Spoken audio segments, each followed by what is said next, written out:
Hello, welcome to Unicorn Princess Tarot. So, ito yung reading natin for fire sign. Aries, Leo, Sagittarius. Take only what resonates. Bali, hindi ito magre-resonate sa lahat. Unfortunately, kasi hindi ko naman talaga makakuha lahat ng energy ng fire sign sa mundo. Pero kung makaka-relate ka, makaka-resonate ka, maaaring ang reading na ito ay para sa'yo, okay? Pero kung hindi, wag ipilit. May mga next readings pa naman tayo. So, this is for fire sign, Aries, Leo, and Sagittarius. Let's start your reading, fire sign.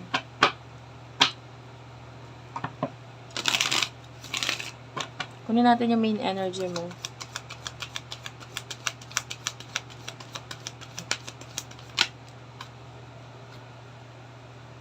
You do have your turn on your heart light. Actions speak loudly. Okay, you are limitless. Okay, fire sign. You can do anything you choose.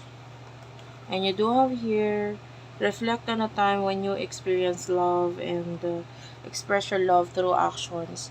So, nakikita natin that you are actually a person na parang you know how to express yung emotions mo gamit ang actions. Especially fire sign, you know, you are ganun talaga yung ugali mo, no? You are more on a person na parang go lang ng go, push lang ng push, ganun. Tapos, talagang kung ano yung gusto mong sabihin or gawain, ay ginagawa mo naman ito.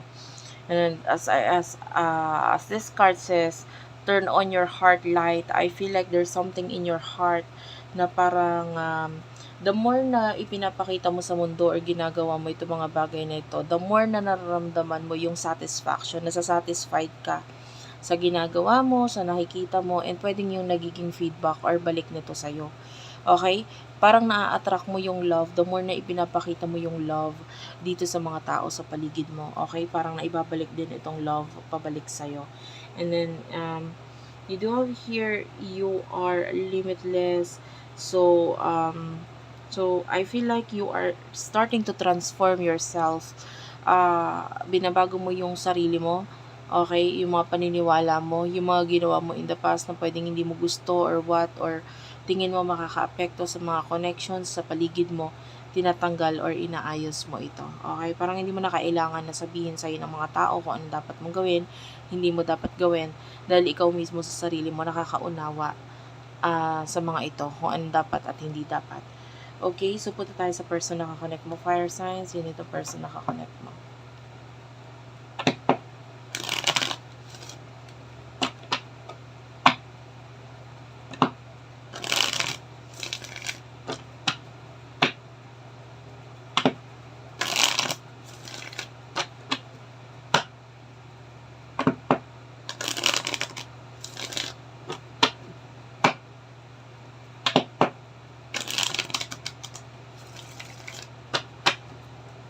One last shuffle.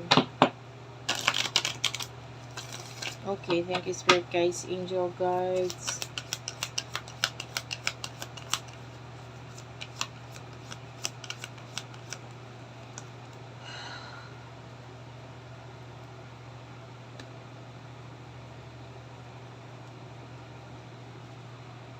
Rest and relaxation is essential. Be authentic. Okay. So, sa nakikita natin dito,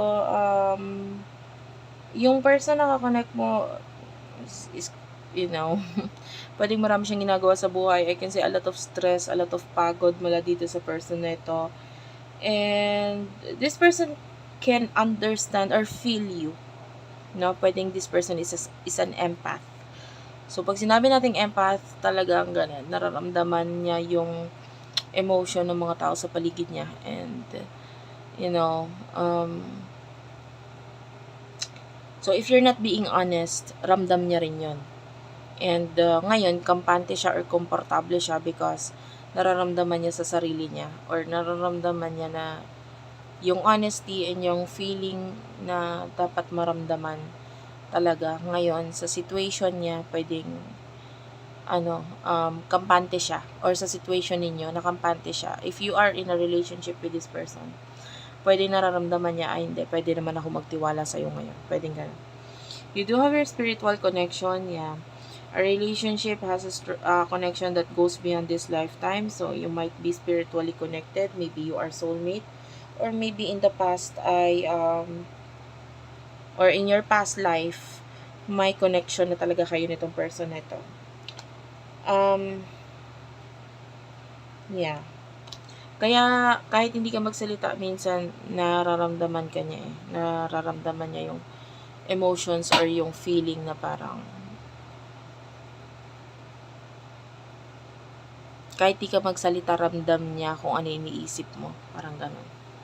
And not only because empath siya, but rather dahil din na spiritually connected kayong dalawa. Pwede ganun. So, anong emotions ninyo para sa isa't isa? For fire sign.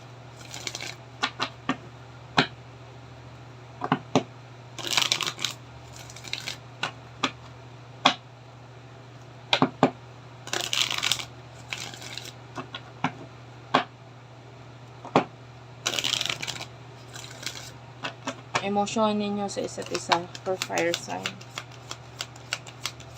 Aries, Leo, Sagittarius. Embrace your emotions, relationship patterns, and true love. Okay. Nararamdaman niya para sa'yo.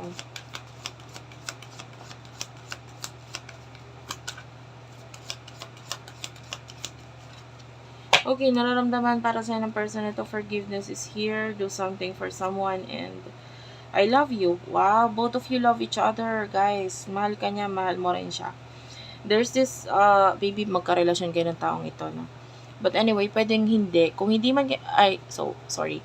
Pwede nagkaroon ng relationship or in the past, okay, tapos biglang nawala. Parang nagkaroon ng hindi magandang relationship or nawala yung connection or yung pagmamahalan sa isa't isa, and then I'm feeling like there's this pagbabalik noong pagmamahalan at sweetness sa isa't isa dito. You do have your true love, so you do love this person, and nakikita mo itong connection ninyo as a once in a lifetime connection, and nakikita natin yung pagpapahalaga mo dito sa taong ito. Okay? Especially if you find yourself like kahit nananahimik ka all of a sudden, bigla kang mapapakanta, it is because yung soul mo is happy. Happy, contented, and at peace towards this person. So, parang nandun yung feeling na parang komportable ka sa relationship or sa connection ninyo ng person na ito. And pwedeng kung ano man yung mga tiwalang nawala, pwedeng naibalik na ito. And for what I can see here, this person, especially with the forgiveness, maaaring yung pagkakamali mo dati sa person na ito, napatawad ka na niya or nakalimutan na niya. There's something in you, especially sa mga actions mo, sa charm mo, sa mga kung paano ka nagiging creative na ipakita sa person na ito yung totoong nararamdaman mo. Parang sa ngayon gusto na rin ibalik ng person na ito yon sa'yo. Parang, sige, minamahal mo ako, pinapakita mo sa akin yan, gusto ko rin ibalik sa'yo yan. Okay, kung paano yung pagtrato, pagmamahal, na ipinapakita mo.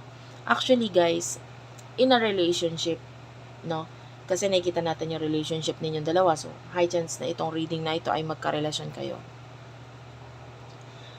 Kung ano yung gusto mong ibigay sa iyo ng person mo, kung ano yung gusto mong ma-receive mula sa kanya, pagmamahal, respeto, etc. Dapat hinahanap mo muna yun sa sarili mo. Okay? And if you feel, or, kasi, 'di ba, usually nagkakaroon ng problema relasyon kapag pinaghahanapan mo na yung person mo eh. Pag pinaghahanapan mo na siya, ay hindi na kasi siya sweet, hindi na siya ganito, ganyan. And then tendency, ikaw pwedeng gumawa ka ng hindi maganda because yun ang rason mo. But then, ang tanong, bakit siya naging ganun? Bakit nagkaroon siya ng kakulangan? Pwedeng may mga action ka rin kasi na ginawa na alam mo na parang na dapat hindi mo kasi ginawa or dapat ikaw ang nanguna, no? Na kung medyo parang tumatamlay na, dapat ipinakita mo rin yung sweetness mo or ibinalik mo. Parang ganon. Kung ano yung hinahanap mo sa isang tao, dapat hanapin mo muna yun sa sarili mo. Okay? Para maibalik sa'yo kung ano yung pagtratong ibinibigay or yung pagtratong gusto mong ma-receive mula sa kanila. Okay? And the way I see this, this person loves you, and dahil yun nga, kung ano man yung mga karanasan nyo in the past, pwedeng na unti-unti mo naman na maibalik or maiayos, mai-align ito. Okay? Yung iba reverse na lang reading ha. Pwedeng person mo yon, pwedeng nakaka-relate ka dun sa side ng person mo. So, take only what resonates. So, dahil dito sa mga actions ninyo ng present moment, nagiging maganda, nagiging maayos sa relationship, may pag-uunawaan, may pagmamahalan, and yun nga, nandun na yung pagpapatawad. This person is at peace and happy sa presensya at sa kung ano yung mga nakikita niya sa'yo ngayon. Masaya siya, mahal ka niya. Okay? And what will happen in the future sa connection ninyo dalawa? You do have your demonstrate love, spend quality time together.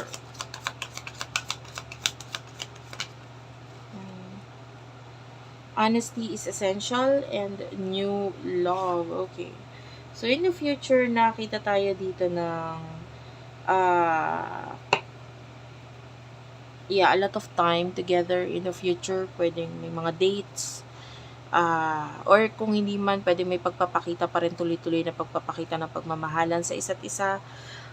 This person will be more honest sa'yo in the future regarding sa nasa isip niya, emotions niya. Pero I feel like the advice for you is to accept whatever kind of emotion ang ipakita or sabihin itong person na ito. For example, sasabihin niya, nai-stress ako. Normal yun eh. Kasi hindi naman pwedeng all the time magiging okay, magiging happy yung person mo. There are times na syempre makaka-experience siya ng stress, ng nagagalit siya. But you have to accept this with an open heart, And with the new love is here. So, pwedeng may mga, in the near future, honestly, pwedeng hindi mo makilala yung person mo. But I can see a new person here. I can see a new person. Hindi ko sinabing new person na person, no, bagong tao sa buhay mo, but rather a new person. Pwedeng yung person mo, may mga pagbabago sa kanya. Pwedeng may kinalaman sa health, may kinalaman sa beauty, ayan, sa itsura niya, physical appearance, pwede may mga pagbabago. The way na mag-isip siya, the way na magsalita siya, so may mga pagbabago dito in the future. And I feel like, mas makikilala or makikita mo ito in the future dahil nga mas magbibigay kayo ng time para sa isa't isa. So, a very wonderful reading for you. There's a lot of love, acceptance, and forgiveness. And nagtutuloy-tuloy yan. And, at the bottom of the deck, practice compassion. See things from a fresh perspective, okay?